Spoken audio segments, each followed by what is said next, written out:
প্রধানমন্ত্রী আবাস যোজনায় ঘর তৈরির জন্য টাকা পাওয়ার পর যেভাবে উপকৃত ব্যক্তিদের কাছ থেকে টাকা নেওয়া হয়েছে তা বেআইনি। কোচবিহারের দিনহাটা পুরসভা ও চেয়ারম্যানকে শোকজ করে মন্তব্য করল কলকাতা হাইকোর্টের প্রধান বিচারপতির বেঞ্চ। বিতর্কের সূত্রপাত বেশ কয়েক বছর আগে। মামলাকারীর অভিযোগ 2015-16 থেকে 21-22 সাল পর্যন্ত আবাস যোজনায় যারা টাকা পান তাদের কাছ থেকে 20,000 টাকা নেয় দিনহাটা পুরসভা। টাকা না দিলে তালিকা থেকে নাম বাদ দেওয়া হয় বলেও অভিযোগ ওঠে। মামলাকারীর দাবি, এভাবে প্রায় 4,40 লক্ষ টাকা তোলা হয়।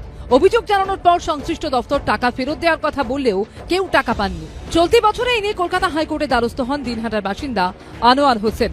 এদিন মামলার শুনানিতে প্রধান বিচারপতি বলেন, আবাসের টাকা দেওয়ার পরেই যেভাবে পুরসভার উন্নয়ন খাতে 20,000 টাকা করে দেওয়া হয়েছে তা বেআইনি। দিনহাটা পুরসভাকে শোকজ করা হচ্ছে।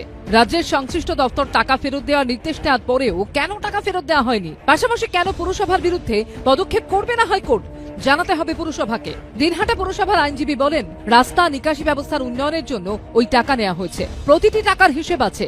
পুরসভার কাছে সেই সময় অত টাকা ছিল না বলেই এলাকাবাসীর কাছ থেকে অর্থ সাহায্য নেওয়া হয়েছে। যে সময় দুর্নীতির অভিযোগ উঠেছে সেই সময় পুরসভার চেয়ারম্যান ছিলেন দিনহাটার তৃণমূল বিধায়ক উদয়ন গুহ। পুরসভার পাশাপাশি পুরসভার তৎকালীন চেয়ারম্যানকেও শোকজ করে আদালত।